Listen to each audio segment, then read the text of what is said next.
Let's go. Hey, hello. Welcome to the National Hemp Association Spotlight Business Member Q&A, where we highlight our business members and affiliates. Our members play an integral role developing the hemp supply chain from planting to processing to the end consumer good. And we want to thank our members for their hand in developing the hemp supply chain. And our first guest is Greg Wilson, founder of HempWood. Welcome, Greg. Howdy, everybody. Starting off, can you please tell us why you chose to enter the hemp industry and how it all began? Well, getting into the hemp industry actually started in 2010 when some of the intellectual property I was working on for bamboo flooring was deemed a monopoly by the Chinese government. I was living in China for 14 years and was building a bunch of flooring mills.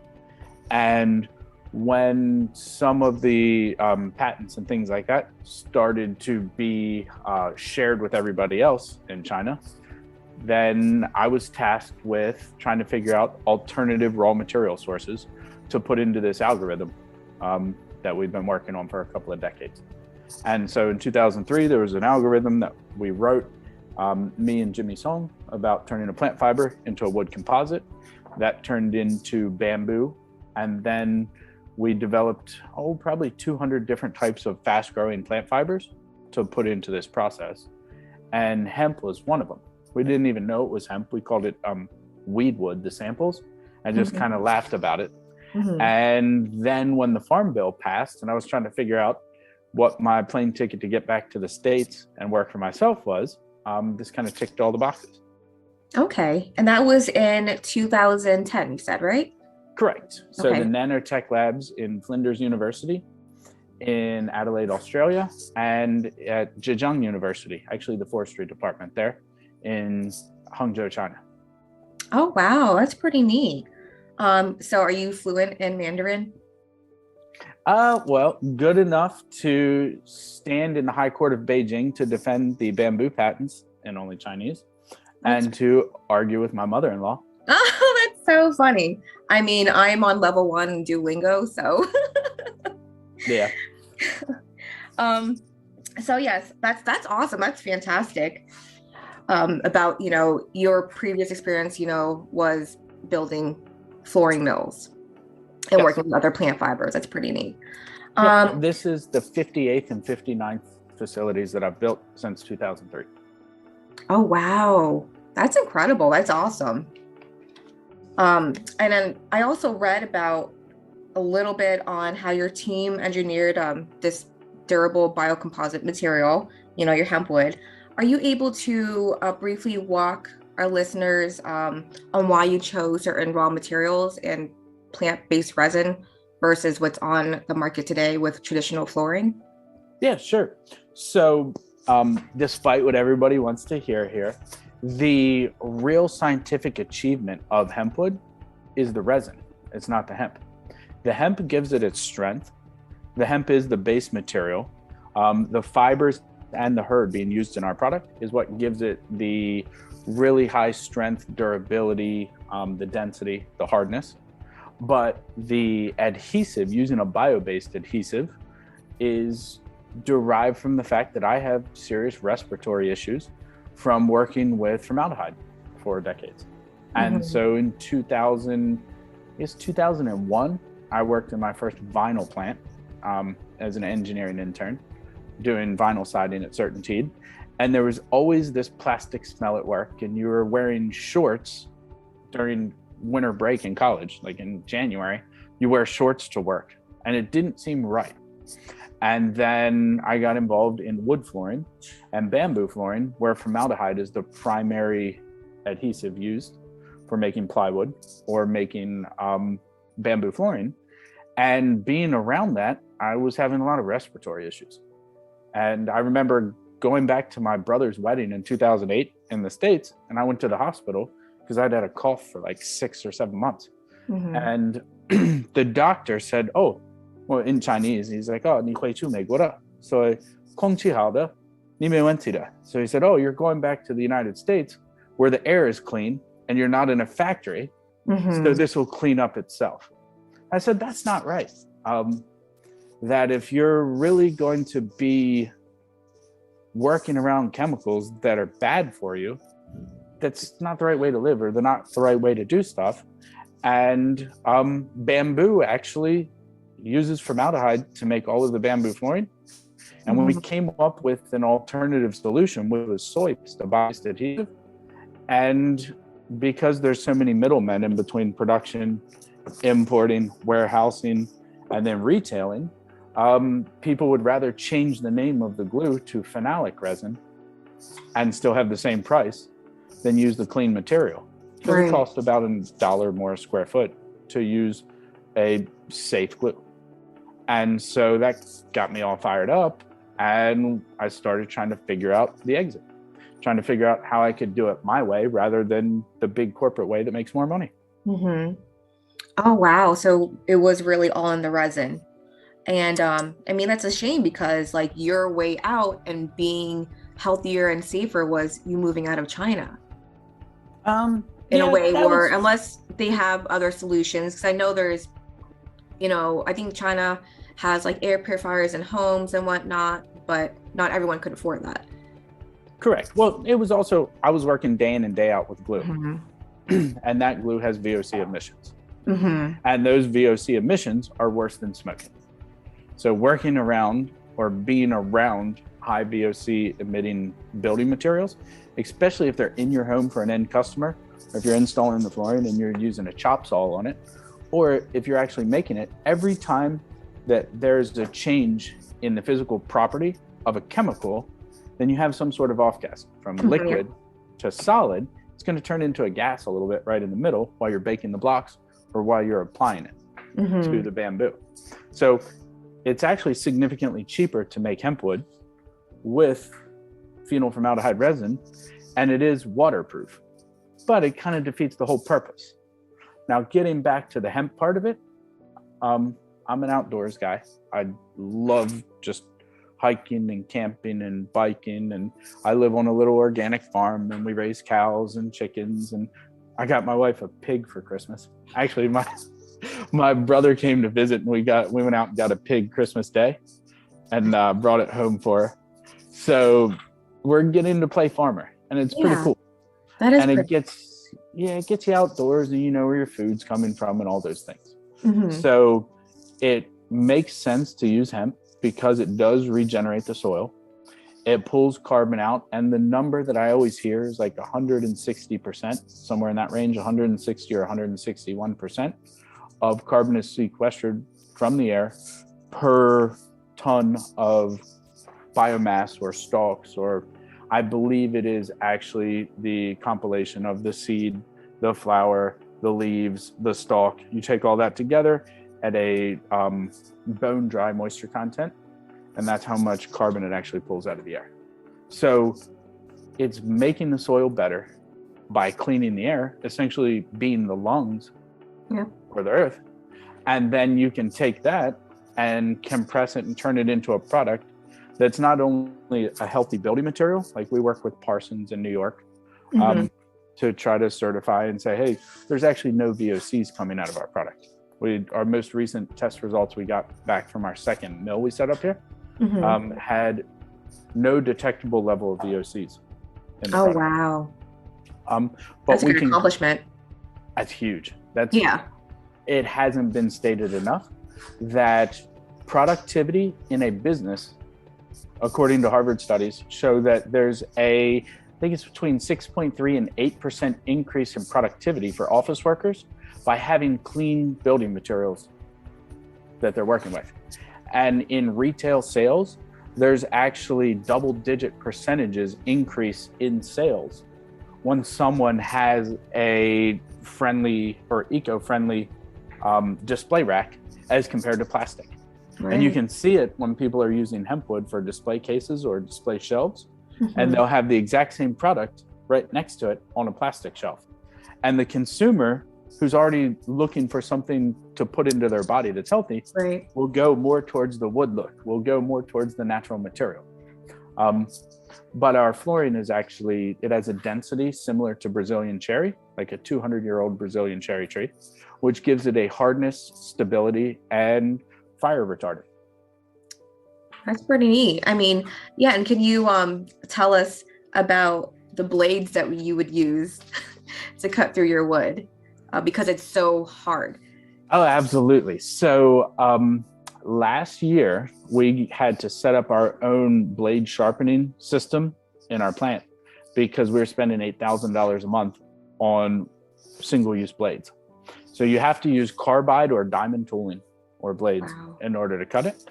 When you're cutting the big logs, because we make 6x6 wood cans, and we have to put them into this specialty saw. It's a CNC saw that uses 17-foot long carbide tooth saw blades. I did not know it was that long. Oh my gosh. Oh, they're huge. You got to come down and visit sometime. Okay. Yeah, for sure. We do tours every Friday and Saturday, and there's always people stacked up to come in and see what we're doing. But yeah, that was the biggest savings we had in 2020 was just reusing our blades, resharpening them. We haven't had to buy any blades since then, and it's actually saved us about $100,000 over a 2-year period, something like that. And then we make our own energy in the plant as well. So we are certified carbon negative. We have about 1 pound.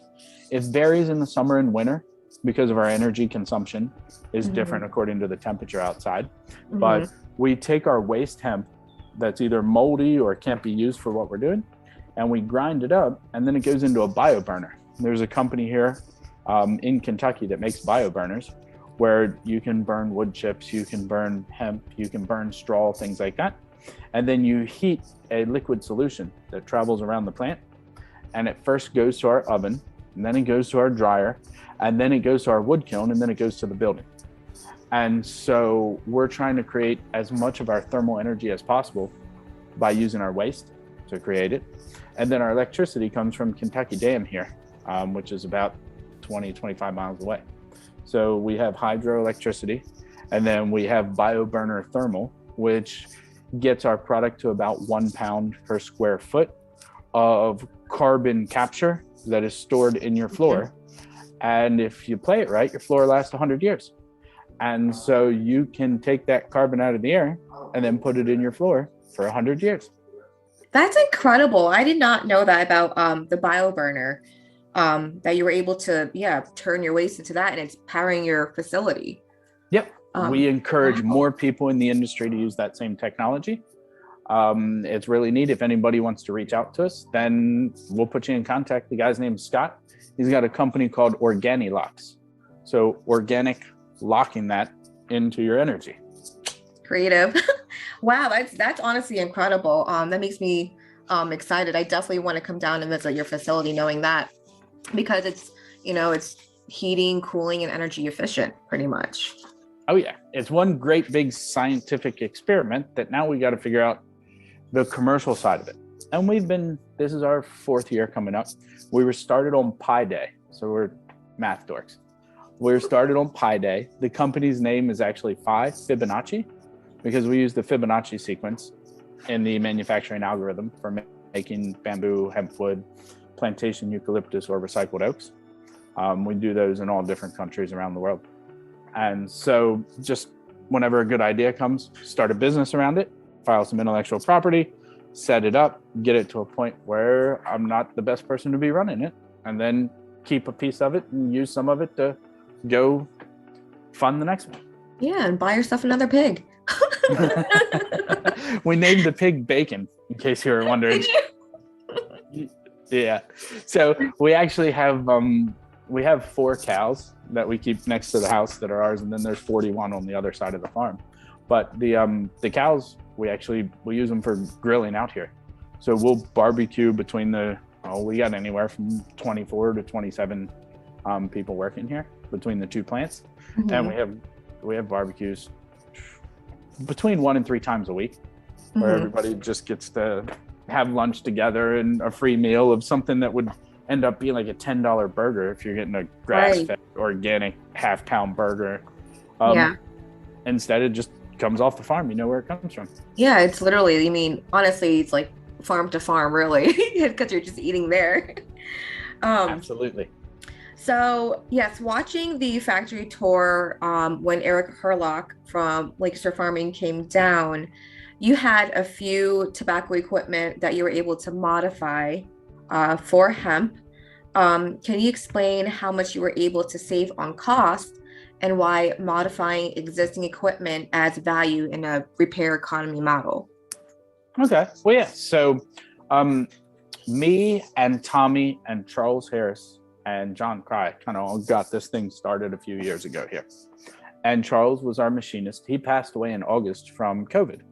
But I would kind of put a plan to paper for different equipment or different processes. And then Charles was the guy who would build it. So when you're walking around the plant, when Eric was here, he was still around. Anything that doesn't have like a factory coat of paint on it was built by Charles.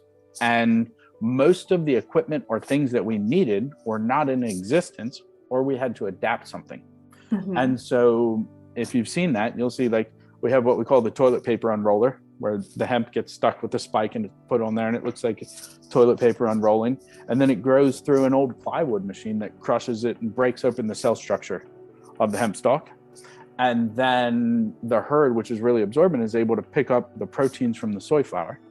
Mm-hmm. And that's the base for our adhesive. HempWood's actually 10% soy. And then it gets dunked into the glue chambers, and then the cranes pull it out and put it onto these racks. And these racks go into, we have two different dryers. One of them was a rail car that we took and turned it on its side. And then we took the guts from 5 tobacco barns. Mm-hmm. And when I say the guts, the radiators and the fans. And so those radiators are filled with fluid that's heated by our waste.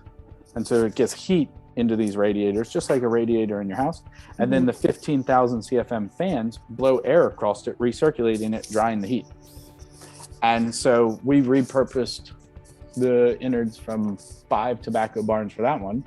The initial, well, actually 2.0 dryer was just a tobacco barn that we got from South Carolina, threw it on the back of a truck. Well, a little bit bigger truck than that, but we brought it over here. It's, I think that one's 32 feet long that we have inside, plus another 8 feet on the back. So a 40-foot tobacco dryer that we hooked up to an old silo dryer, like a shivers unit that blows hot air in through the bottom and then recirculates it around, using that same theory of recirculating the air with the mm-hmm. Fan from the tobacco dryer. And what other tobacco equipment? When we were initially, our pre-press wasn't working from the bamboo. I got some old tobacco presses, and we were actually just pre-pressing using a hydraulic tobacco press so we could load it into our large press. Mm-hmm. And to top it all off, we actually leased an old tobacco co-op in town here that was filled with a couple million pounds of hemp biomass from the 2019 kind of overplanting. Yeah. The whole Gincana debacle down this way. Mm-hmm. They left a $40 million hole in the ground about an hour west of here, and about 8,500 acres of hemp kind of to be dealt with. And so a bunch of that was in this old tobacco co-op. And as they were selling it out, the guys are growing hemp for us too. And so as they were selling it out last year in 2021, we leased the place and moved in and built our flooring mill. So that's our second facility, is actually an old tobacco building that was built just after World War II. Wow, that's incredible. I didn't know the history of that either. But that's pretty neat that you were able to just kind of swoop in. And, speaking of, the biomass that was just sitting there, where do you source your hemp for the wood? All of the hemp comes from within 100 miles of our plant. And so here in West Kentucky, 2018, 2019, 17, 18, 19, there was more than you could shake a stick at. And then when everything kind of collapsed, there was more in barns than what was really needed, still being stored for both the stalks as well as the seed and the flower. And so we relied heavily on the old Sunstrand stuff that when they went out of business, we bought up quite a bit of that. We've been growing every year, 200 to 400 acres or so. And then the university, Murray State University, is, in my opinion, the best research institute in the United States for hemp research. I moved here from China. I have no connections to Kentucky simply because of Murray State. Okay. We were working with Oregon State and Murray State. And at the time, Oregon State, being a land grant institution, was not allowed to have hemp-related projects pre-Farm Bill because they could lose their federal funding, even though that's where we were developing the blue. And Murray State, being a state university, said, yeah, come on down. They set me up on the school farm. The school has 5 farms down here. It's a big ag school. That's probably by far the best department at the school here. So we set up our pilot plant on the school farm in 2017. Okay, I was asked what you mean. And then 2019, we built our full-scale facility. And then 2021, we built our second one. Wow, that's incredible in a short amount of time. I mean, congratulations on expanding. I mean, that's honestly incredible. It needs the market to catch up with it. I know. Yeah. That's people love what we're doing. Everyone loves the story. You can't sell enough sample packs, but to get people to actually use it in a significant manner in their home or in their office or in their store, there's still a lot of obstacles in the market. So we do have a very famous home improvement celebrity who's coming on board to be our brand ambassador pretty soon. It's not Tim Allen. I tried for Al Borland, but we haven't announced who it is yet. Okay. But people will find out in the next couple of weeks. She actually said, hey, I want to be part of the solution. And you guys are the solution. So she's like, I don't want your money. I don't want any of this. She's like, we're going to get it done. And so that is super cool. And so we've made a big push. We've signed on with a company called Flooring Lines Incorporated. And they're representing us to the flooring retail industry, where they service, I think it's like 1,300 flooring retailers. So they're introducing the product to them. They just started here in the last quarter.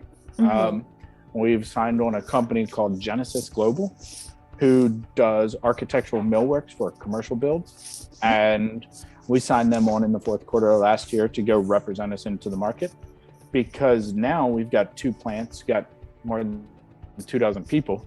We got to really crank it out and get the market to accept it. And we're getting some high profile projects that have been coming on. We've done, we're doing some stuff with BMW with their electric vehicles and their dealerships. We just opened the first Target store in San Francisco. I wish they would use more material, but they just kind of found out about us right at the end of their design build. So they ordered, I think it was like $1,500 worth of material and just built some little displays out of it in their zero waste concept store. We're doing some guitars with Fender. We're doing some Chipotle restaurants. They're doing the bar stool tops for every. Oh, are they? Wow. Yeah. Franny's Pharmacy. She's great. She's out of North Carolina. I don't know if everybody knows her, but she's kind of marrying her brand to our brand. And we're working on a whole bunch of their different franchises with setting up an eco-friendly CBD franchise. So people can say, hey, look, they're even building their shops with sustainable materials made in America. So there's all these parts that are happening in the market. I just wish it happened quicker. And with COVID and trade shows canceled and just you can't travel the same way you used to. There's last year I went to 9 trade shows personally, and I know we had some more that other people from our company went to, and none of the trade shows had even 50% of their normal attendance. Architect firms, which we should be doing very, very well with, a lot of them are working from home. And so it's going into a different way of approaching or talking to architect firms. But it's happening. It's working. It just needs kind of everybody to kind of come together and say, this thing is here to stay. And hemp it's not the solution to climate change, but it's a piece of the puzzle. and it could be a single-digit percentage of what's planted in the United States. Is that 1% or 5%? I don't know. It can be a single-digit percentage of the $3 billion better and best wood flooring industry. It can be a single-digit percentage of the timber industry as a whole, because we do have intellectual property on making structural timbers, on making panels and beams and things like that. There's a couple of companies that are trying to come out with that type of stuff, and I just have to remind them, hey, here's the patent if you want to play with us. Right. Let's go. Just be nice. So we're working with a couple different universities on trying to figure out how to get those products out there. We've got a couple of grant applications and things like that applied for carbon sequestering building materials and things. So the future's bright. It's just the way I kind of tell people about it is we're the prettiest girl at the dance. It's just nobody showed up yet. That's a funny analogy. Does the U.S. Green Building Council know about HempWood? So someone from the U.S. Green Building Council just called us yesterday. And they were actually from, let me look at my notes. This guy was really cool. He just sold the first carbon negative building he built in 2014. He owns it, I guess. He said he just sold it last year. His name was Kevin Bates. Here in the States? Yeah, near Atlanta is where he lives, near Atlanta. He said he was in San Francisco, but he was talking about the GSA and how the federal government actually has plans to use materials just like what we're doing, where it's American made and carbon negative and eco-friendly and sustainable. But they don't quite know what we are because we're so new. The Green Building Council, we did do their virtual trade show 2 years ago. I have talked to a few people from it. With Omnitech, who's a consulting company that's actually kind of shepherding us through the National Soybean Board, has a few programs where they do research with us. They've invited us to attend with them at their booth for this year's event. So that could be a really good thing. The word just needs to get out there. No, and we can, certainly help. I know you guys are doing a fabulous job. I mean, with just your recent collaboration with BMW and Target, I mean, that's fantastic. But it's progress. It's progress. And I'm sure, your material is great for, LEED certification as well. Yes. So our flooring has up to 14 points. For LEED. Let me write that down. 14 points, HempWood. Yeah. And we have our commercial spec sheet that we give out to architects and designers saying, hey, here's what you can apply for. Now, obviously, you got to get your green specifier to put it into action, though. Wow. That's so neat. 14 points. Oh, man. That can take someone from platinum to gold or the other way around. I forgot how it was leveled. But that's pretty neat. And yeah, it's just funny how, I mentioned and they gave you a call yesterday. That's great. And can you tell us a little bit about your HempWood that's in Lori Daitner's Pennsylvania hemp home? Oh yeah, Lori's great. So Dawn Services are good people. They're actually serving the community. They came down and met us 2 or 3 years ago, and they came down. They seemed nice. I didn't think a whole lot of it. I was like, oh yeah, everybody comes down and gets a tour of the plant. They said, we're going to do this. And then a couple months later, after they had their kind of powwow and team meeting, they said, all right, we're really going to do this. We're going to plant some hemp. And that was in 2020 when the whole world was falling apart in the spring of 2020. And they planted hemp. There's a group in Oregon and this group in Pennsylvania that did their trial test plots in 2020. We went and visited both places with Tommy, who does our operations. He's since become our plant manager at 25 years old. But we went up there and they had grown hemp successfully at a couple different places. And we took a trailer with us just in case it did work out. And we brought a bunch of hemp back here to HempWood and turned it into flooring for them. And now it's going into their hemp home that's in, I believe it's Newcastle, Pennsylvania, right? I believe so. Yep. Okay, so it's outside of Pittsburgh, which is a really Mm-hmm. cool place. Mm-hmm. And then they're building that house, and they're trying to align all the different partners and finances required to build a hempwood mill in Pennsylvania. So they've said they're going to do it. I believe them because they've done everything they said they were going to do. Yeah, that's pretty incredible. I'll have to follow up with Lori then, and actually, visit her hempcrete house, um, which I think is it finished, close to finish. I don't know exactly. Exterior, yeah. I'm not sure about interior wise, maybe exterior, but Yeah, I know that they do have it closed in. They got it closed in, I want to say like 2 months ago or so, but they're probably doing the insides. And I know they're working with Columbia Forestry Products because we work with them for the plywood base that we use on our flooring, which has that same no formaldehyde glue. That's actually where we got the idea. And they're also working with Parsons School of Design for making a sustainable, healthy home. And they're getting all different types of tests and all different types of stuff there. So it's pretty interesting. I'd love to see what's going on. They asked me to come up there when they were going to open it. So I guess it hasn't opened. I haven't got up there yet. Yeah, I think we were like the NHC team, we were invited, I think a couple of months ago. I don't remember. All my days and times and dates, they're all smushed together. But yeah, I'll have to give her a call and see what's going on.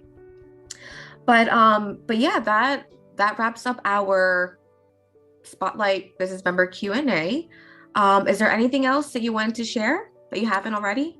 Well, I can say that if you want to support the cause, go to the website and get some HempWood. Whatever that is, you can go in there and you can buy an architect and design pack. Gives you something to kind of think of what your next inspirational home project is, or whether you're going to get it put in your office or your commercial building. There's a lot of people that do wood turning that are making pens and bowls and cups and a bunch of really cool stuff. It laser engraves very well. It does not brand very well. I did the laser engrave on one of your sample woods, and yeah, pretty neat. Oh yeah, I saw that stuff you had on there. Yeah, and honestly, I'm definitely interested in the pens too. They're beautiful with the epoxy, colored epoxy. It's gorgeous. Oh yeah, they're phenomenal. But yeah, flooring is our main product. Furniture, cabinetry. We love selling the material for people to make their own. We also do kits for tables and cabinets in case anybody's like a garage carpenter that wants to have some sort of a project. That has done really well during COVID because a lot of people are picking up hobbies from home. We sell the finished products, and flooring we do all day, every day. I mean, we're 6 days a week operating with 24 people in the plant. That's awesome. Well, thank you so much, Greg. Once again, visit hempwood.com. Yeah, absolutely. And tell Jeff I said hi. Okay, will do. All right, you have a great one. All right, cheers. Bye. Yep, bye-bye.